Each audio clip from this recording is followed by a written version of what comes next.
1/4। ये कैसे होता है इसको हम लोग एक देखते हैं थोड़ा। हम क्या करते हैं कि 1/4 लेते हैं पहले। 1/4 तो होगा 1/4। फिर यदि लेते हैं 2/4 ये होता है 2/4। फिर लेते हैं हम 3/4 ये होगा 3/4। इसी तरह हम 4/4 ले तो ये होगा 4/4, यानी ऊपर नीचे कटकर क्या हो जाएगा 1, मतलब पूरा एक संपूर्ण। यहाँ हो गया 1/4, ये हो गया 2/4, 3/4 और यहाँ 1 संपूर्ण। तो यहाँ 4/4 हो गया। अब हमारा जो यहाँ पर है 5/4 उसको हम कैसे दिखाएंगे। यहाँ तो ये कंप्लीट हो गया, तो इसको दिखाने के लिए हम क्या करेंगे कि इसको हम इस तरह से दिखा सकते हैं 4/4 एक संपूर्ण और एक 1/4। तो यही यहाँ दिख रहा है एक संपूर्ण और एक 1/4। तो 5/4 को हम इस तरह से दिखा सकते हैं। 1/4 को इस तरह से दिखाए, 2/4, 3/4 3 पार्ट, और यहाँ 4/4 ये हो गया 1 संपूर्ण, और यहाँ हो गया 5/4। तो 5/4 को हम दिखाएंगे इस तरह से, तो हमारा हो गया एक संपूर्ण और एक 1/4 मिल के बनता है 5/4। तो यही है यहाँ पर एक संपूर्ण और एक 1/4। तो संख्या रेखा पर हम उसको निरूपित करने के पहले पूर्णांक में बदलते हैं। तो इसको तो बदल लिए, अब इसको करते हैं तो ये कैसे होगा। ये इसी तरह से अगर हम करेंगे तो हो जाएगा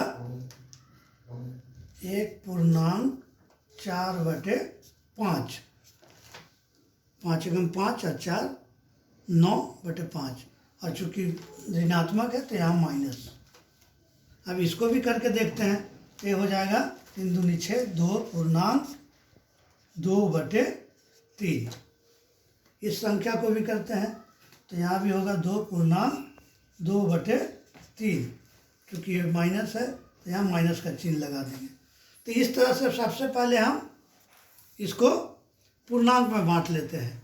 अब इसको इस पर निरूपित करके दिखाएंगे। तो 5/4 पहले देखते हैं क्या है, ये धनात्मक है। 5/4 मतलब एक पूर्णांक 1/4। तो यहाँ इस संख्या को लेते हैं, धनात्मक है तो 0 के दाहिनी तरफ होगा। तो उसमें देखने से पहले हम क्या देखते हैं, वो एक संपूर्ण है। तो यहाँ तक तो 1 हो गया, यहाँ से यहाँ तक 1 हो गया। अब उसके बाद कितना है 1/4। तो ये 1/4 1 और 2 के बीच में हम 4 भाग करेंगे। 1 2 3 4, 4 भाग कर दिए, और उसमें से कितना भाग लेना है 1 भाग। ये संख्या जो हो गया, ये बिंदु, ये हमारा हो गया 1 पूर्णांक 1/4, जिसको हम लिख सकते हैं 5/4। इसको फिर से एक बार हम लोग देखते हैं। 5/4 को हमने पूर्णांक में बदला, 1 पूर्णांक 1/4। अब इसको चूँकि धनात्मक है तो इधर धनात्मक तरफ आएगा। तो पहले एक संपूर्ण है तो एक संपूर्ण ले लिए यहाँ। इसके बाद 1/4, तो 1 और 2 को 4 भाग में बांटे और उसमें से एक भाग को लेंगे, तो इस बिंदु पर होगा 1/4। तो यही हमारा संख्या हो गया 5/4। आप इसको 1 पूर्णांक 1/4 भी बोल सकते हैं या फिर 5/4 भी बोल सकते हैं। अब हम इस संख्या को देखते हैं, यह है -9/5। तो ये चूँकि ऋणात्मक है तो इस तरफ होगा। तो 9/5 को हमने बदला है -1 और 4/5। तो इसको हम लोग करके देखते हैं। तो ऋणात्मक है तो इधर बाईं तरफ होगा, तो -1, तो -1 एक संपूर्ण तो यहाँ ले लिए। अब हमको कितना लेना है, 4/5। तो अब -1 और -2 के बीच में हम 5 बराबर भाग में बांटेंगे। तो 1 2 3 4 और 5, 5 है तो 5 बराबर भाग में बांटे। उसमें से हमें कितना भाग लेना है, तो 4 भाग। तो 1 2 3 एंड 4, तो यहाँ ले लिए। यही हमारा बिंदु हो गया -1/4/5। इसको हम और क्या लिख सकते हैं इसके बदले में, -9/5। तो इस तरह से हमने इसको दिखाया। अब हमारे पास और उदाहरण है 8/3। 8/3 धनात्मक है, तो इसको इस संख्या रेखा पर धनात्मक साइड में इसका निरूपण करेंगे। तो हम लोग इसको देखते हैं, पहले पूर्णांक में बदलते हैं। तो ये कितना आता है, 2.2/3। इसका मतलब हुआ कि हम पहले 2 यूनिट ले लेते हैं, तो 1 और 2, तो यहाँ तक तो 2 संपूर्ण यूनिट हो गया। अब हमको कितना लेना है, 2/3। तो अब हम 2 और 3 के बीच में 3 बराबर भाग में बांटेंगे। तो 1 2 3, ये 3 बराबर भाग में बांटे। और उसमें से कितना भाग लेना है हमको, 2 भाग।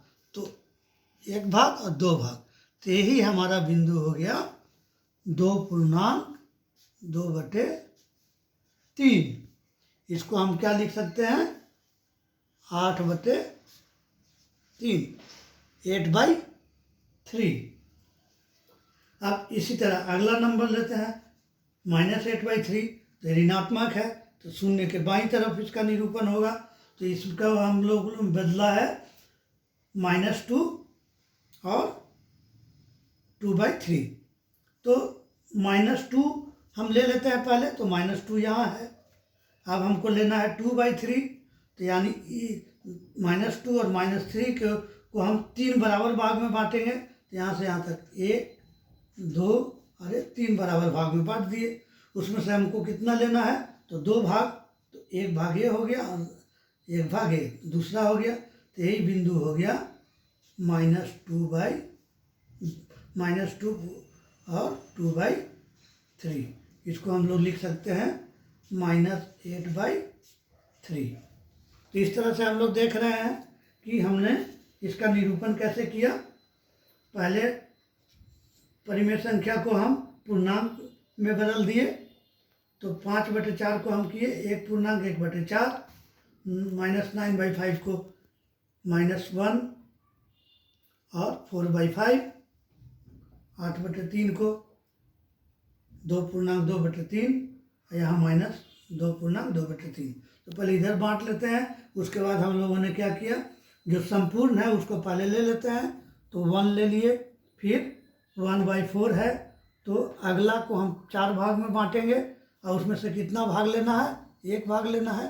तो यही बिंदु हो गया हमारा 1.1/4, और इसको हम कर सकते हैं 5/4। तो यहाँ हो गया। इसी तरह ऋणात्मक में लेंगे, तो -9/5 किए थे, तो इसमें -1 एक संपूर्ण हो गया, तो -1 यहाँ तक हो गया। अब हमको क्या लेना है, 4/5। तो इतने दूर को कितने भाग में बांटेंगे, 5, 1 2 3 4 5 भाग में बांटे। और उसमें से चौथा भाग को ले लेना है। तो 1 2 3 4, 5 में से चौथा भाग को ले लिए। तो यही हो गया -1 और 4/5। इसको हम लिख सकते हैं 9/5 माइनस। अब इसी तरह हम लोगों ने यहाँ भी किया। यहाँ 2 संपूर्ण है, तो 2 संपूर्ण ले लिए। उसके बाद 2/3 है, तो पहले 3 बराबर भाग बांट दिए। उसमें से 2 भाग दूसरा भाग को ले लिए। तो यही हो गया 2.2/3 या 8/3। और इधर माइनस में उसी तरह 2 संपूर्ण ले लिए, -2। उसके बाद इसको 3 भाग में बांटे और उसमें से 2 भाग ले लिए। तो यही बिंदु हो गया हमारा -2 2.2/3 है। अब हम लोग क्लास कक्षा 8 के पार्ट 1 का प्रश्नावली 1.4 का सवाल को बनाते हैं। तो देखते हैं इसमें क्या है। संख्या रेखा पर हमको निरूपित करना है 2/9, 5/9 और 1-1/9, तो इतना करना है। तो हम यहाँ संख्या रेखा पर यहाँ 0 है। अब हम देखते हैं कि कितना है नीचे में। सबका नीचे में 9 है, तो हम लोग 9 पार्ट में इसको बांटते हैं। 1 2 3 4 5 6 7 8 9। इधर भी 1 2 3 4 5 6 7 8 एंड 9। 9 पार्ट में बांट दिए हैं। अब 0 इस पार्ट को हम लिखेंगे 1/9। ये हो गया 2/9, 3/9, 4/9, 5/9, 6/9, 7/9, 8/9 और 9/9। ये कितना हो गया 1। इसी तरह यहाँ भी हम करेंगे 1/9, 2/9, 3/9, 4/9, 5/9, 6/9, 7/9, 8/9, 9/9 और सब में माइनस। इस तरह से हो गया। तो यहाँ भी हो गया ये -1 कट गया, तो -1 हो गया। अब हम इसको दिखाते हैं कि हमारा वांछित बिंदु कौन सा होगा। तो 2/9, तो हमारा ये हो गया, ये बिंदु हो गया 2/9। 5/9, तो 5/9 ये हो गया। धनात्मक है तो धनात्मक तरफ, ऋणात्मक है 1/9, -1/9, तो -1/9। फिर हमारा है -3/9, तो -3/9। 5/9, 5/9 और 8/9, 8/9। इस तरह से हम निरूपित कर लिए। अब एक संख्या और देखते हैं, 5/3 एवं -11/6। तो 5/3 को हम सबसे पहले क्या करते हैं, पूर्णांक में बांटते हैं। तो 5/3 बराबर होगा 1/2/3। और 11/6 को देखते हैं, -11/6, तो ये होगा 1/5/6 और माइनस में होगा। तो ये निकल गया। हम लोग ने बांटने का देखा था कैसे पूर्णांक में बदलते हैं। अब हम यहाँ देखते हैं, यहाँ 0 है। 0 के बाद हमारा ये 1 है,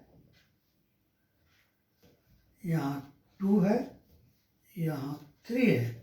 इसी तरह इधर भी 1 2 एंड 3 ये दिया हुआ है, -1 -2 -3, यहाँ 0।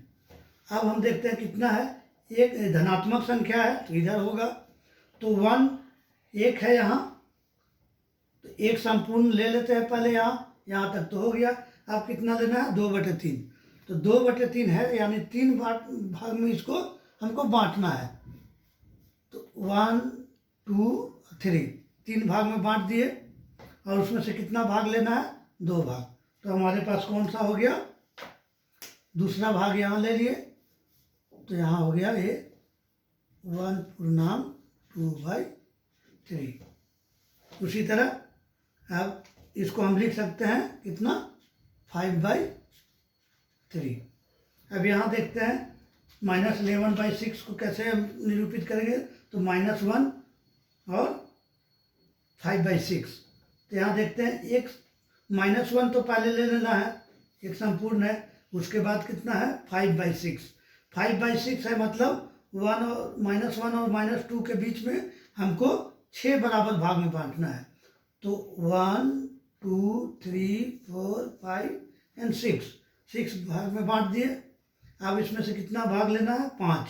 तो 1 2 3 4 5 ले लिए। तो यही हो गया हमारा -1 5/6। इसको हम लोग क्या लिख सकते हैं, -11/6 इस बिंदु को इस तरह से हो गया। अब हम लोग और आगे देखते हैं। अब हमारे पास एक संख्या रेखा पर कुछ लिखे हुए हैं बिंदु A, B, C, D, E, F और O। अब हमको इनका मान अंकित करना है, तो अब आप भी कर सकते हैं। तो हम लोग सबसे पहले क्या करते हैं, O बिंदु पर क्या है मान, तो 0 है। A बिंदु पर क्या है, दिख रहा है -3 है। B बिंदु पर क्या है, तो हम निकालते हैं, तो क्या है, तो यहाँ पर देखते हैं कि सबके बीच में 4-4 बराबर भाग हैं। सबको 4-4 बराबर भाग में बांटा गया है।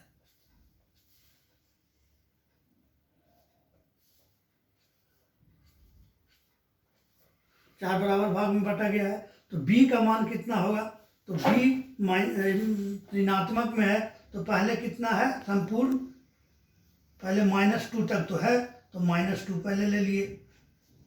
अब उसके बाद कितना है, ये 4 भाग में बांटा गया -2 और 3 के बीच में, -3 के बीच में 4 भाग में, तो 4 भाग बांटा गया है। उसमें से कितना भाग लिया गया है, तो 1 और 2 हो गया। अब इसी तरह हम E को देखते हैं। E बिंदु बराबर क्या होगा, तो हम देखते हैं कि यहाँ पहले एक क्या हो गया है E में, तो -1, तो पहले -1 हम ले लेते हैं। अब इसके बाद इसके बीच में 4 बराबर भाग में बांटा गया है, तो उसको हम नीचे 4 लिख लेते हैं। उसमें से कितना बिंदु लिया गया है, तो 1 और 2, तो यहाँ ले लिए -2। अब इसको हम लिख सकते हैं -1 पूर्णांक 1/2 भी लिख सकते हैं, ये कट के हो जाएगा 1/2। तो इस तरह से ये हो गया। अब D बराबर क्या है देखते हैं, D और C निकालना है। तो D कहाँ होगा, धनात्मक में होगा, तो किसके बाद है, तो 2 कंप्लीट है पहले, तो 2 कंप्लीट ले लिए, पहले 2 कंप्लीट ले लिए।